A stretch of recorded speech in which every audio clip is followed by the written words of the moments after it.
好啦，各位朋友，大家下午好啊！而家呢3點反光添，25分啊，21度嘅廣州。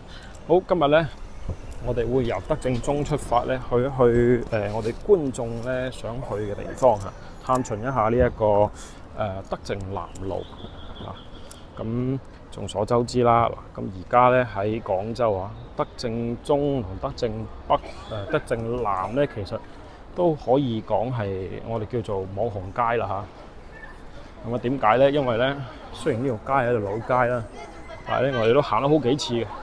咁主要成因呢，就係因為喺呢度呢會有好多啲老字號嘅寶藏美食小店啊。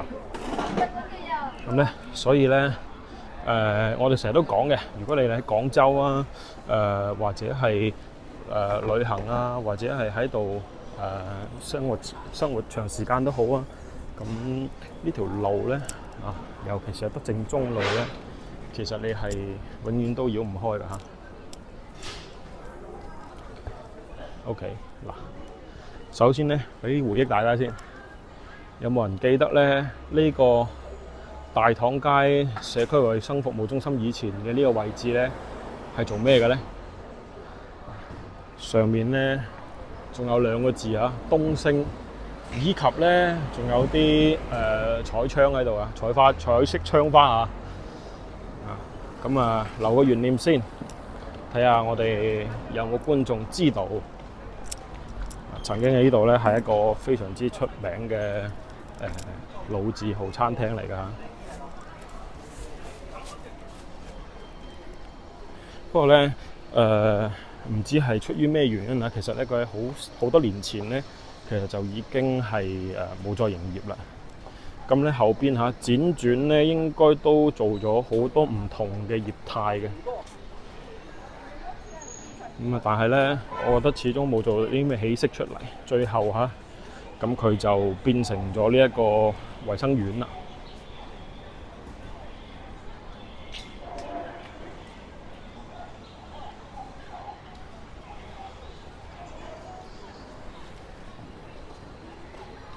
嗱，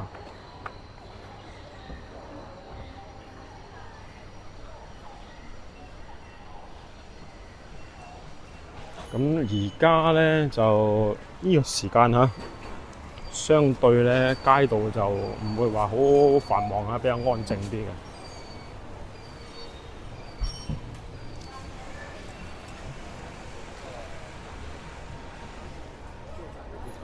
嗱，呢個呢工商銀行啊，都喺度有成10幾年歷史。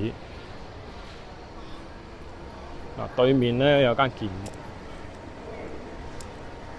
呢啲呢其實都陪伴咗我哋街坊好多年。然後行到去依度呢，不得不說呢就係呢一個桃園美食啊，煲仔飯，馳名中外。隔離呢係呢個達陽燉品啊，同樣呢係馳名中外。咁其實好多朋友呢，就可能呢都會去文明路嘅總店飲。咁其實呢係一樣嘅嚇。佢話佢呢度先係總店喎。其實係一樣嘅。咁所以呢，就其實冇必要糾結啦。嗰邊呢成日都排長隊。然後呢個係葱油餅啦，亦都係廣州非常之出名嘅一個網紅美食啦。而家唔使排隊啦，晏啲啦，排長龍嘅。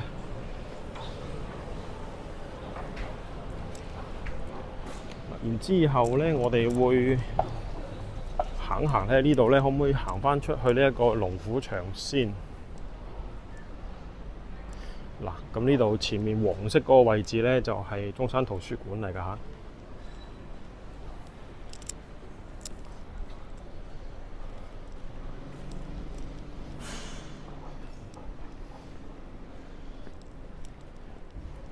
建議大家呢，如果嚟呢邊嘅話，最好呢就唔好開車。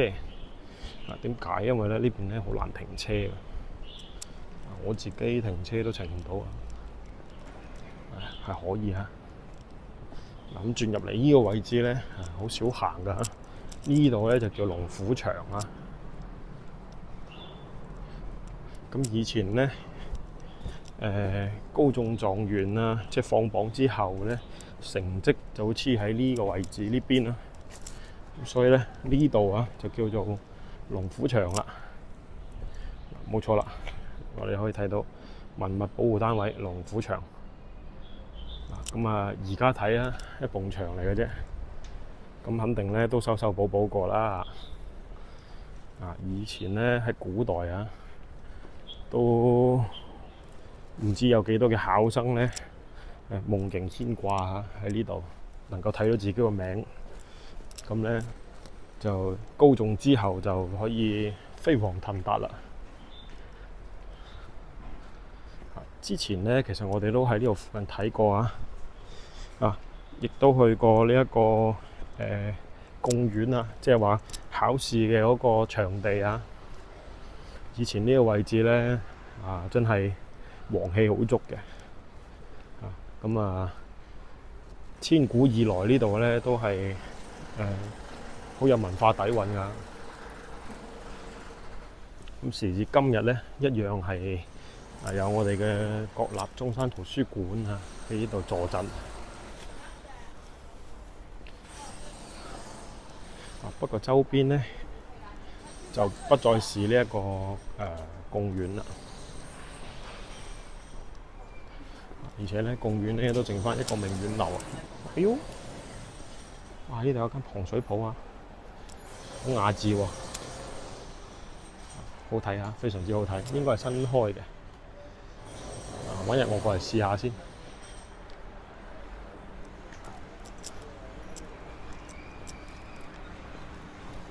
呢邊咧，呢間做茶飲嘅而家變咗咧做披薩。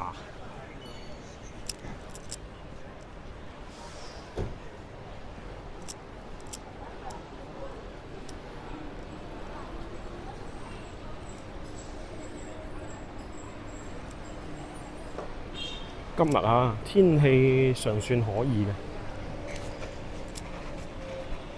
跟住唔凍又唔熱咁，比較適合咧出嚟活動下。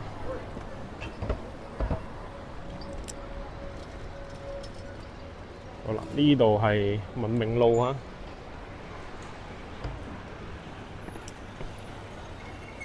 呢個位置咧非常之旺啊！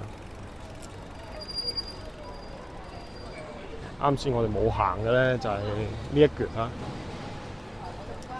德政中路嘅一小橛位置。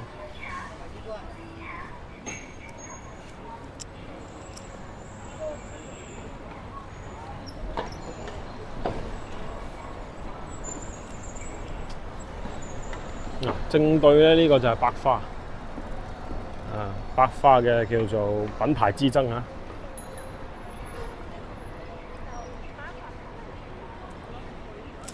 呢度一間佢哋嘅斜對面咧打對頭又有一間嘅唔係明記明記隔離再隔離大家都話自己係正宗嘅。咁好唔好食就見仁見智啦。我自己相對食糖水少啲咁我就唔評價啦。但係我記得以前喺中華廣場咧上班嘅時候咁咧平時我哋有啲咩事咧下午茶慶祝下嘅話咧，其實會叫百花嘅。咁咧就記得佢嘅鳳凰奶糊咧就好好食咁而家講緊計翻轉頭咧都有成超過10年以上啦呢件事。咁嗰陣時咧就好食嘅印象好深刻俾我食落去咧就好香濃嘅。但係咧有一個問題咧，就食完之後咧會好漏漏咗成個下晝。晚飯都基本上唔使食噶，漏到。而家係點咧？好耐冇食啦，唔知道。呢邊咧就好精彩㗎。呢邊咧有一間座上客啦，佢叫紅記腸粉拉腸同埋呢一個雞黃粥咧非常好食嘅。旁邊咧呢間叫醒目仔呢個燒烤羊肉店咁呢間鋪咧亦都係比較出名之前咧，我見有好多一啲探店嘅博主咧，都會特登過嚟食。嗱，呢度終於整啦，呢幾棟危樓。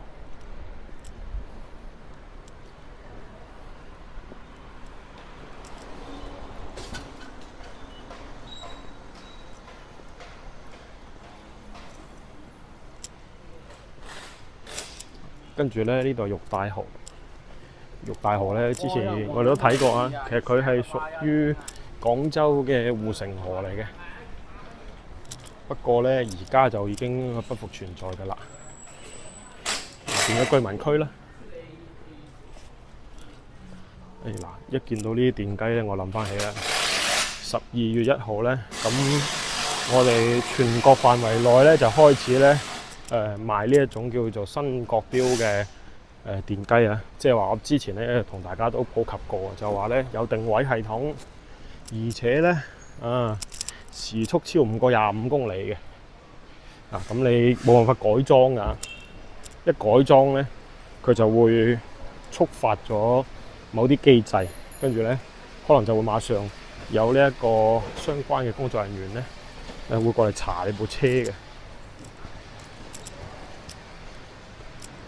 我覺得係好事嚟嘅，因為咧而家啲電雞咧太亂啦，終於咧肯出手搞佢哋啦，而且咧係講真啦，落手落腳搞㗎。然後呢度有間咧皇氏祖傳嘅涼茶店啊，咁我都見咧係好出名嘅。對面咧就係一廚啊，一廚咧就食燒鵝同埋食乳鴿啦，比較出名。不過咧就街坊飯堂嚟嘅，環境差啲咯。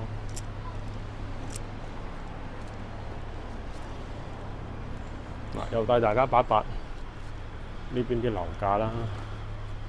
哇！一棟啊，150方400幾萬喎。呢個係448萬4樓啊，80方。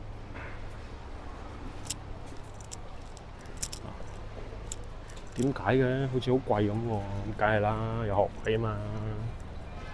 而且咧，市中心地段啦，本身都唔差，肯定貴啦。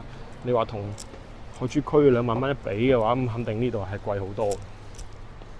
但係冇辦法啦，呢邊咧成個社區形態大家見到啦。雖然佢係舊社區啊，但係咧其實佢都即係保持得好好嘅。呢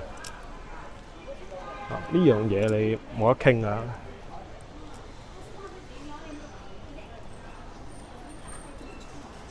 好啦，我哋咧又要等紅燈。呢個路口咧，其實就係德政中路咧。呢度行落去咧，就係北京路噶啦。所以咧，你話呢度方唔方便咧？非常方便，我覺得嚇。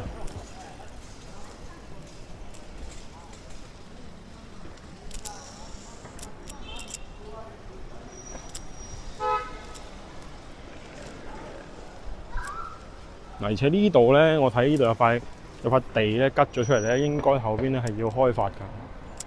具體開發咩咧，未知。但係咧，呢個地頭嚟講咧，無論你有開發綜合商業體，即係話上邊住人，下邊做呢個商鋪嘅呢一種也好，純住宅樓盤也好，其實咧都會賣得好貴。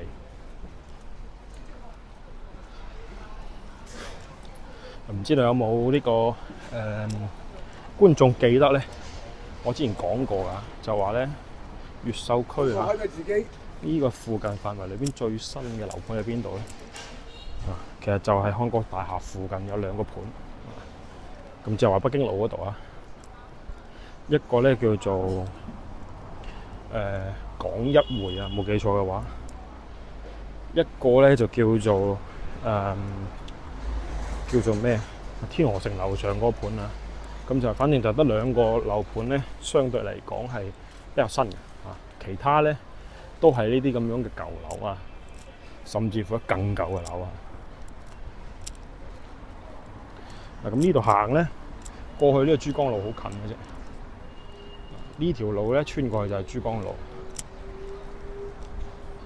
呢度就係德政南。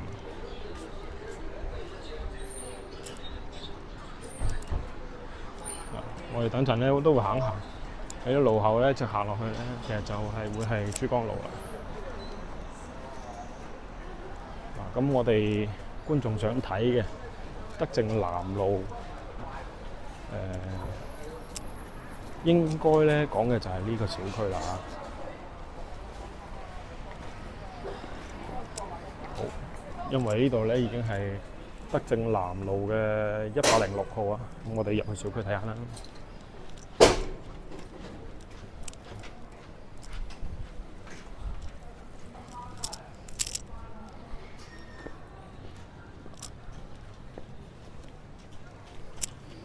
咁啊，小區都係比較普通嘅小區啊。但係咧，我覺得呢啲樓咧，其實係比較有機會咧，可以裝電梯嘅，裝翻後置電梯，即係話而家都好興㗎啦。咁就呢啲有翻咁上下年紀，但係咧又冇電梯嘅一啲石米外牆嘅樓啊，其實咧佢係滿足條件嘅話咧，可以係後裝電梯嘅。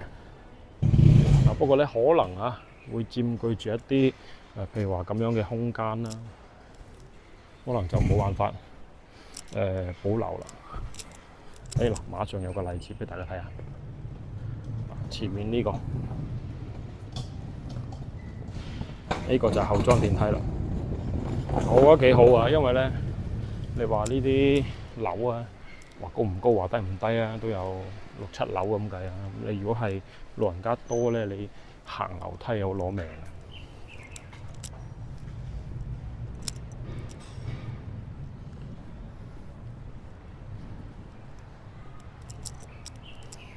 嗱，我睇唔到門牌號啊，但係咧，我估計應該104號啊，喺呢度呢棟樓啊，俾大家睇下。觀眾想睇嘅係咪就係呢個位置？咁就係一棟樓啊。哦，睇下先有幾多層啊？1、2、3、4，有7樓啊。呢啲咧其實最好就可以裝電梯啦。已經好符合標準啦，嗱就喺呢個位置裝冇問題。OK， 我哋行行啦，行入去。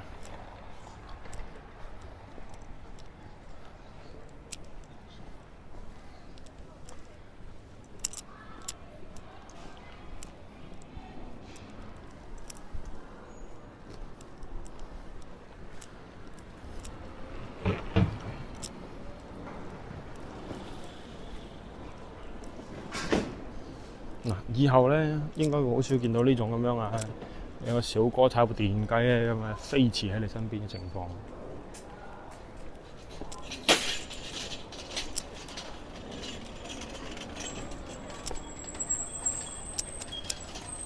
我哋行下呢度。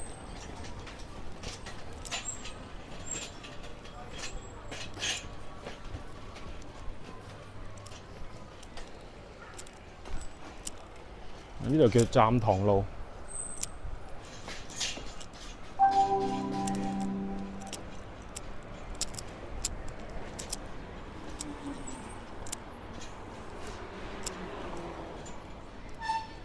呢度咧，成日想帶大家睇嘅咧，係呢條街咧都舒服㗎，因為有好多好靚嘅商鋪啦，有咖啡店啦。咁啊，好安靜嘅，而且都應該係即係做街坊生意為主啦嚇，所以咧就唔會話太過於雜亂啦。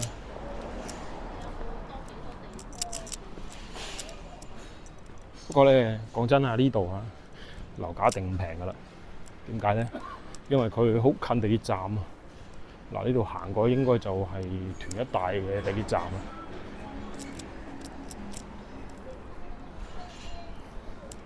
可以講係非常之近。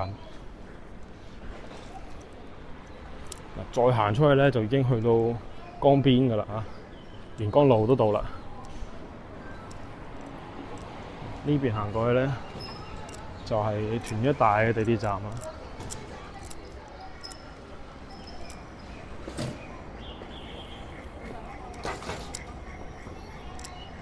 呢邊咧行過係叫東苑橫路。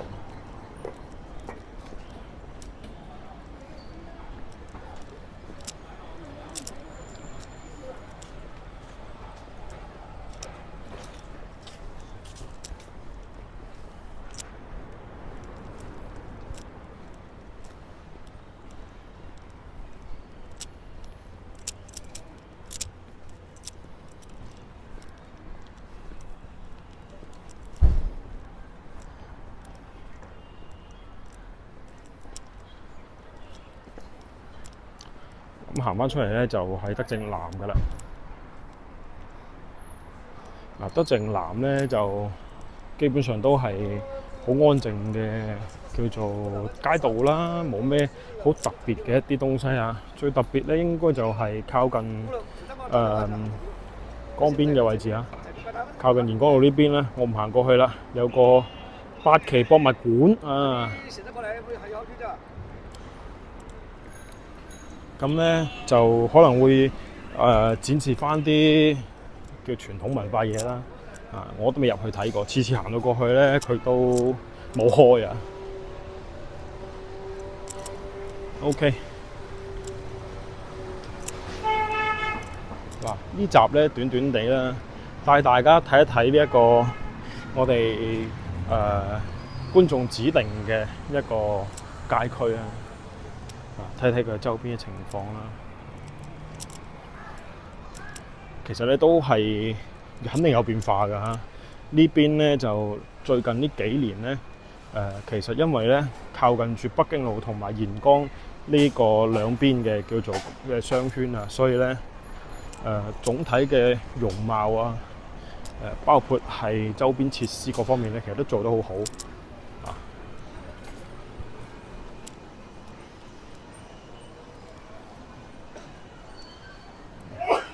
呢邊咧就冇寫呢度附近啲價錢，但係啱先咧我哋睇咗一眼啊，4萬零蚊啦。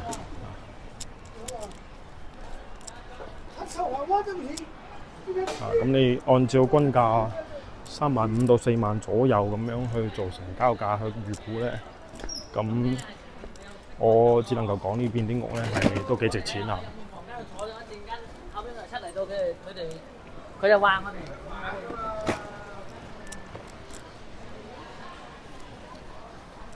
始終咧，老城區有老城區嘅魅力啊！我命去多次去，咁都去咪？咁我哋行翻出嚟呢度，我哋轉一轉過去呢個位置啊，行落去就係珠江路啦。咁啊，你話想買菜啊，乜嘢啊都方便啊嘛。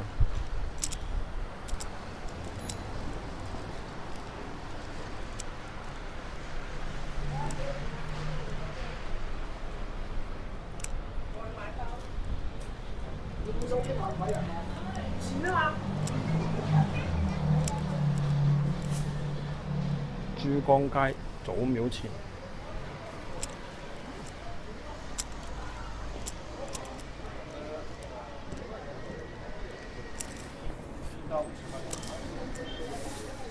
呢度就已經開始咧有啲煙火氣息㗎啦。我話司機佬叫佢睇過，佢唔去啊嘛。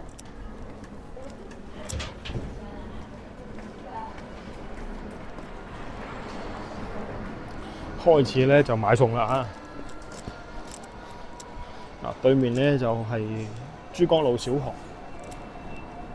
隔離呢度咧成條街啊，全部都係買餸嘅。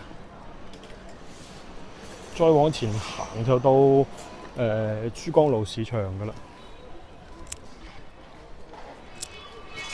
所以咧就非常有老城區生活氣息嘅。